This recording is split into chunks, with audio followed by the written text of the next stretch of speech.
Hey everyone, I'm Armor Gaming, welcome back to my channel, and welcome to a monster analysis on the newest and latest mythic monster, Unspeakable. This is going to be a two-part episode. In the beginning, I'm going to do an analysis of the monster, and then at the end, I'm going to do a how to get this monster. So if you're watching this video in the way future just for the analysis, then the second part isn't really going to pertain to you. With that being said, let's jump right into the analysis. New monster in the Knights of Justice maze, Unspeakable. Warmaster Elvira and her Legion of Angels sent Erza to help the citizens of Plethora who were besieged by neighboring cities. After that, Plethora started winning battles and fighting off their enemies. However, Elvira's gesture raised some eyebrows down in hell. Demons thought that heaven shouldn't have taken part in such a worldly conflict. They took it personally and decided to balance the scale, sending the cities a collaborator of their own. A big amber statue of a knight riding a beast appeared right outside the walls of Plethora. With a note hanging from it, "Don't speak his name. You'll find him handy. No need to pay him. Just send all those souls you take from the city down to us. Yours truly, Barbatos." Ah, good old Barbatos. What name? Said the spokesmonster. Spokesmonster, that's great. Who read the note to the leaders of the attacking cities. They held a debate on what to do with Barbatos' poison gift, and what was his name. They didn't want to condemn anyone for eternity. All they wanted was Plethora's riches to get through the crisis after a year of poor crops, but at the same time they were losing the war just because Plethora had received external help. Moreover, they didn't want to make enemies in hell by declining a generous offer. Desperation led them to take the deal and never discuss it again. They gathered around the monster's amber statue, they smashed it, and the knight came to life, riding its ferocious, bulky monster. He was about to change the course of the battle, and thus we have Unspeakable. This is like the second or third time Elvira has been involved in the creation of a mythic monster. That's funny. Anyhow, let's see. Let's jump right into the stats and everything. So this monster has a life stat of 60,320. Currently for the mythic monsters, that's the third highest life stat. The two mythic monsters with the highest life stats have 62,732. Those are Armorclaw and Abysmus. After that is the recently released Erza. She has a life stat of 61,828. And then we have Unspeakable with 60,320. Moving on, we have a power stat of 5,896, which is the second highest power stat. So that's super impressive. A super high life stat and a super high power stat. The only mythic monster currently that has a higher power stat is Arumel, who has a power stat of 5,948. And then moving on to speed, because he is tanky and because he's pretty strong, he is rather slow. He's actually tied with Armorclaw. He is the slowest mythic monster with a speed stat of 4,576. So those are his stats. I'm still pretty impressed because in terms of the speed stat, to be honest, right now, at least as of time recording this video, the speed stat for mythic monsters doesn't really matter. They completely obliterate legendary monsters in terms of stats, and more importantly, this monster, just from what I can tell, so this is my first time actually seeing this monster. I don't know what kind of skills he's going to have, but he's probably going to be an attacker or a tank or an attacker tank. Oh, you know what? Let's actually read. So this is something I've been doing. Oh, the picture's not here. But anyhow, Unspeakable is a light tank. Ah, there we go. With taunt and mountain traits. Oh, wow. I think this is going to put, I'm jealous. I'm really jealous. I think this is what's going to make him better than maybe the other tanks in the game. Sorry, Armorclaw. But yeah, the mountain trait, that's awesome. He can apply damage mirror and stun hater to himself. Stun an enemy, apply quicksand to enemies. He has an evolving trait. Taunt at rank 0, so it's just like Erza and Armorclaw. Taunt at rank 0, stun immunity at rank 1. That's awesome. See, Armorclaw only gets self status caster, and that's at rank 3. This monster gets a permanent stun immunity, and at rank 3 he replaces stun immunity with mountain, so then he's also immune to freeze. And if you look at the current mythic monsters, you have Abysmus, who can freeze, and you have Cat UFO, who can stun. And those two monsters were actually behind a paywall. I don't know if you guys are watching this video in the future, if they're still behind a paywall. But as of the time recording this video, the only way to get Cat UFO was by buying the Golden Legend Pass, and the only way to get Abysmus was to purchase him outright. So it's pretty cool that this monster, who is going to be available in a maze, as well as along with some other events, that if you can get this monster and rank him up, I guess that's the hard part, right? Ranking him to rank 3, you're going to have a counter to those paywall monsters. So I will say that is pretty cool. That is pretty cool. And if anything, just the fact that you can get this monster to rank 1 and have protection against Cat UFO, that's pretty awesome. Alright, with that being said, let's talk about everything else. So we went over the trait. Relics, this monster can hold a sword and a trap, which is more indicative of an attacker to me when a monster can hold a sword relic. The trap is useful for draining stamina. Books, this monster has families, evil legions, and villains. Ooh, families. I wonder who's he families with. I don't think I read anything about that. Is he connected to Barbatos maybe? Alright, tier 1 skills, let's do this. Survive and win 10k gems. That would be nice. Applies double damage to itself, applies sunburn to itself. Ooh, I'm not a fan of that. So yes, this monster can self buff, but then you also sunburn yourself. And the issue I have with sunburn is that not only is it a damage over time skill, so your super high life stat doesn't even matter, you lose a percentage of your life, but with sunburn specifically, your accuracy is also reduced. So then if you're doing an attack next turn, it doesn't really help you out. And if I remember correctly, it said this monster had damage mirror, not skill mirror. So the difference is when a monster has damage mirror, any damage you receive, you reflect that exact same damage. So if a monster damages you and it only deals 10 HP, you reflect 10 hit points. If you have skill mirror though, you literally reflect the skill and you reflect it with any buffs you may have. So if you have strength runes and your power stat is higher, you will deal more damage than the enemy who attacked you, if that makes sense. So, not a big fan with this skill right now. I guess I kind of see why it says survive, because you're sunburning yourself. But yeah, I'm not a fan. 10 million degrees. Deals heavy light damage to an enemy. Applies quicksand, applies sunburn. This is a fantastic skill. This is a fantastic offensive skill. Super helpful against dodge area monsters. If you don't manage to OTK, the fact that the enemy monster will have quicksand and sunburn, they might die with the DOT alone. So this is a fantastic skill for sure. Unbreakable. Deals heavy earth damage. Whoa, we have a light monster with the earth attack. That's very nice. Deals heavy earth damage to an enemy, applies life regen to itself. 60 damage. Okay, this monster is not a tank. This monster is going to be used as an attacker. I can already see it. The speed rune 2 strength. He's gonna be OTKing monsters, at least right now when it's this mythic legendary era. But to have an earth based attack that's 60 damage, I don't think we've seen. I have to check RML skills, but 60 damage is quite hefty. And 50 as well with the quicksand and sunburn, they might as well be the same thing thanks to the DOTs. And then this one gives you life regen, which just banks on your tankiness. I am liking that a lot.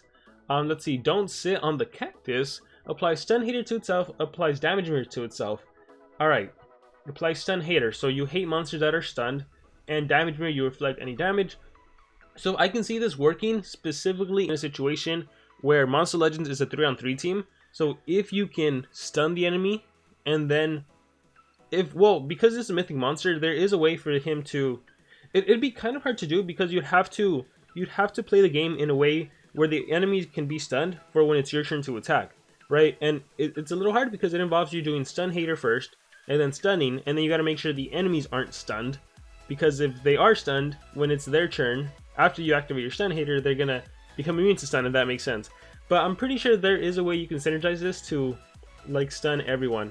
Like, I mean, honestly, if you started with this monster and you did don't sit on the cactus, and then maybe you have another denier, or no, and then you can have like cat UFO AoE stun, or any monster that can stun, and then turn challenger back to him. It's a little hard to use this combo, but maybe you can make it work. I'm not the biggest fan of it. The damage mirror is a little nice, but not the biggest fan of it. Tier 3, Extreme Quicksand Challenge. Deals moderate special damage to enemies, applies quicksand. There we go. There's our strong AoE skill, and it's special based. So Megaton monsters beware. 40 special base damage, on top of that a quicksand. Wow. And by the way, the cost, they're quite hefty. 50, 45, 70. Why is Don't Sit on the Cactus so expensive? I don't even think people are really going to run that skill. That is crazy expensive. Wow. It would make sense. Yeah, that is super expensive.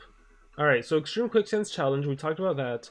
Opening Lucky Chest deals moderate light damage to one enemy, may stun one enemy, 40 damage to turn cooldown. Honestly, the coolest thing about this is that he has a stun skill. So he's supposed to be a tank. I don't really see the tank in him. In terms of tankiness, the only thing he really does is a self-life regen. Let's be honest. He's not doubling his maximum life. He's not doing any of that. His tankiness is the life regen, and he has a high life stat. That's it. And the trait, the mountain trait helps, but that's not really a tank trait. That just helps. So I'm not seeing tankiness. I'm seeing more of an attacker. I am seeing a heavy earth damage, 60 damage skill. I am seeing a heavy light damage that does quicksand and sunburn. I am seeing the ability to single stun if needed, and I'm seeing a powerful AoE. So in terms of skill set, Opening Lucky Chest, Extreme Quicksand's Challenge, Unbreakable, and 10 million degrees. Now, obviously, this monster has 2 other skills that he might be able to utilize, but the biggest flaw I see with this monster right now is the cooldowns. 2, 2, 2, 2, 2, 2. Lots of 2-turn cooldowns. So this monster is extremely susceptible to cooldown activated, right? So, for example, if we're talking to his mythics, if you face a Gaidaigo and Gaidaigo goes first and he hits you with CDA, you are gonna be immune. You're gonna be denied. You're not going to be able to do anything for 2 full turns, right? Unless you're running one of those other skills that's probably going to have 0 cooldown, but it won't be as strong. So this is his biggest weakness. But I mean, other than that, he's a strong attacker for sure. So I actually really like him. The monster design is one of the best designs I've ever seen. I always love when there's like 2 monsters in one, if that makes sense. You know, he's riding a beast, so love the monster design. This is my analysis. This is what I think about him. I think he's an attacker, not a tank. So you guys let me know in the comments below whether you agree or disagree. Let me know how you would run him, what skills you like or don't like. Let me know what you think about Don't Sit on the Cactus. Like, what application do you see that being used? But with that being said, we're going to transition to the game and we're going to talk about how to actually get this monster. Alright, so that's nice of them. They're giving us 10 gems just for playing Monster Legends. Let me go ahead and claim that. And let me go ahead and show you guys everything going on in terms of getting Unspeakable, because there's 3 different events. The current one right now is a breeding event, and then there's a maze, and then there's probably an island or something. So we'll go on news, we'll scroll down, the Unspeakable event. It's Unspeakable's time to shine. The Star of the Knights of the Justice Maze has a full event around him. You can obtain cells to craft him or rank him up for daily missions. A breeding event, special offers, start collecting Unspeakable cells now. So right now, currently, and again, this is only if you're watching this video when it was first recorded. If you're watching this video in the future, this isn't going to apply. Right now there's a breeding event, so we'll talk about which monsters are required to breed them. Then there's going to be a maze. So this is pretty awesome, especially if you have the Golden Legends Pass. This is why I always recommend, if you want to spend money in the game, you don't have to spend money in the game, but if you do ever spend money in the game, Golden Legends Pass is awesome because then you get maze collector tickets, which collect maze coins for you, so you don't have to put in any work, and you can walk away with the maze monster. And then there's going to be a scroll event. I wonder how that'll work. It'll be a progressive island, I believe, to get additional cells, so it might be possible to get this monster ranked up. Because aside from this, if you click on the daily missions, and I mentioned it there, check it out. Let's scroll down. Bam! Optional mission, fight for Unspeakable. Complete 10 battles in multiplayer mode and you get 5. So just by doing your 10 PvP battles, you will get 10. And if you want to very quickly do battles, you don't even have to win the battles. You can literally battle and you can exit out. Your trophies will drop, which is completely fine because there's going to be a maze coming up. So, you know, it's kind of useful to have a low trophy league. That way you can get quick revenge battles. So watch, I just fought and exited out of the game. And if I scroll down, that's already 1 out of 10. So you could always do that. So that's awesome. Alright, let's look at the breeding events. So, Unspeakable breeding event. There are 2 monsters and lots of Unspeakable cells up for grabs. Here are the combinations. Oros plus Voltic, you get Toymaster, and you can substitute Oros with Violet, or you can substitute Voltic with Galante, Lord Moltes and Dark Ghouls, and you get Blockheart. Oh, those are lame monsters, unfortunately. Why such lame monsters? For every successful result, you'll get 10 Unspeakable cells, but if you're not lucky, you'll still get 5. And remember, you can only use 1 Joker, not both. So this basically means you cannot do Violet plus Galante. That's not going to work. So the cool thing I would say about this is that even if you fail, right? Even if you fail, you're going to slowly accumulate 5 Unspeakable cells, which is not bad. It's not bad at all, especially combined with the golds. So that's kind of exciting. Remember, you only need 100. And then the other thing, there's also this other breeding event going on, huh? Yeah, there's so many breeding events.